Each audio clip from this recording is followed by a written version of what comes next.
The Kite That Went to the Moon. Once, in a small village, lived a 7-year-old boy named Tom. He had just finished making the biggest kite the village had ever seen. His friend Anna had helped by painting a big, round moon and a scattering of stars on it. Tom was bursting with pride as he ran to the village square, ready to show off his creation. All the other children came crowding around him. "Stand back," Tom shouted, full of importance. "Now you will all see my kite fly right up to the moon." He was making a huge fuss, but you can't really blame him. It's not every day a 7-year-old gets to fly the biggest kite in the village.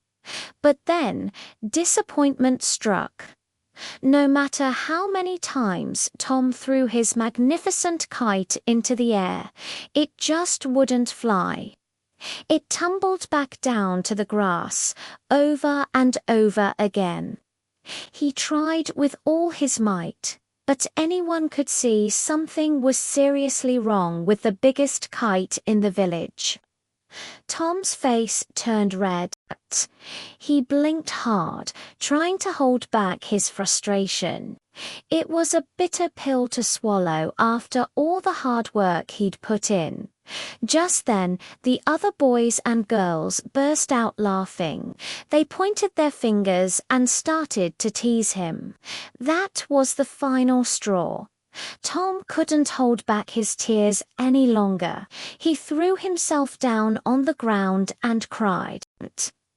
The more he cried, the more the other children laughed.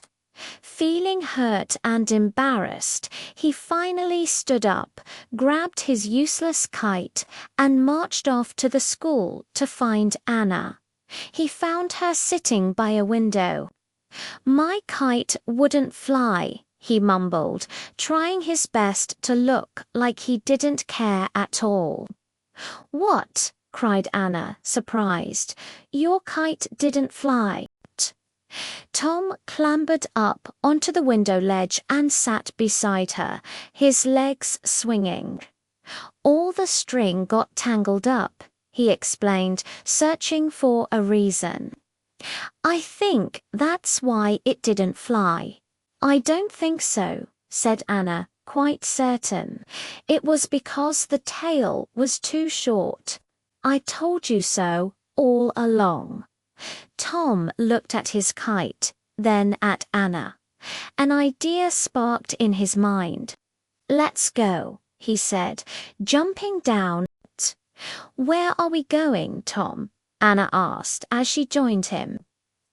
"We are going out into the world," Tom declared bravely, "to discover the reason why my kite won't fly." Together, they picked up the biggest kite in the village and carried it out into the world. They walked for a while, the big kite between them. "How are we going to discover why your kite won't fly?" Anna asked, puffing a little. "We'll ask everyone we meet," Tom replied confidently. "Surely there's somebody in the world who can tell us. We will not rest until we find them." Anna thought about this. "How long do you think we'll have to walk before we find the right person?" "Perhaps for years and years," Tom answered cheerfully. "But if we're quick, we might meet him sooner than that." They walked and walked, but as the sun began to set, the world didn't seem as full of people as Tom had imagined. It was starting to get dark, and they hadn't met a single person. "The world is not so full of people as I expected," Tom said in a disappointed voice. "I really hope we meet someone soon who knows about kites." Suddenly, he heard a small sob beside him. It was Anna. "I'm so hungry," she whimpered. "Can't we go home, Tom? We can put off seeing the world until tomorrow." Tom's heart sank. He looked around at the darkening landscape and had to admit the truth. "I'm afraid I don't know the way home," he said quietly. "But if you wait right here, I promise I'll go and get you something to eat." He wasn't sure where he'd find food, but he was determined. He hurried along the road as fast as his little legs could carry him. After a few minutes, he saw a figure approaching. It was a little old man carrying a large sack over his shoulder. The old man stopped and smiled kindly at Tom. "Well, my little fellow," he said in a friendly tone, "what do you want out of my bag?" Tom was puzzled but curious. "That depends on what you've got in your bag," he answered. The little old man's eyes twinkled. "I have everything in the world in my bag," he replied, "for everything is there that everybody wants. I have laughter and tears, happiness and sadness. I can give you riches or poverty, sense or nonsense. Here is a way to discover things you don't know, and a way to forget things you do know. Choose whatever you like, and it shall be yours. But remember," the old man cautioned, "I can only give you one thing out of my bag. So think well before you make up your mind." Tom thought about his kite, about his long journey, and about his promise to Anna.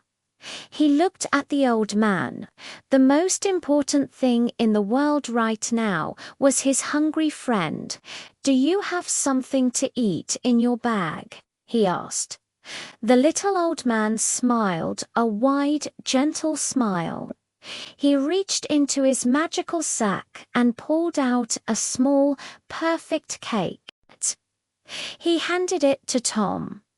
The very moment Tom took the cake, the old man, his sack, and everything else vanished into thin air.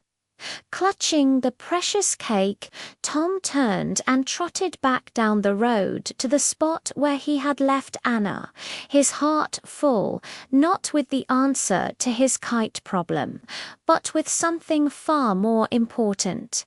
And that's where our story ends for today. What a journey for Tom and Anna.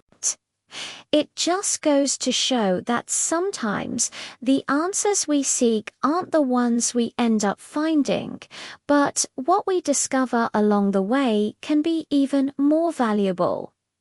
Thanks for listening.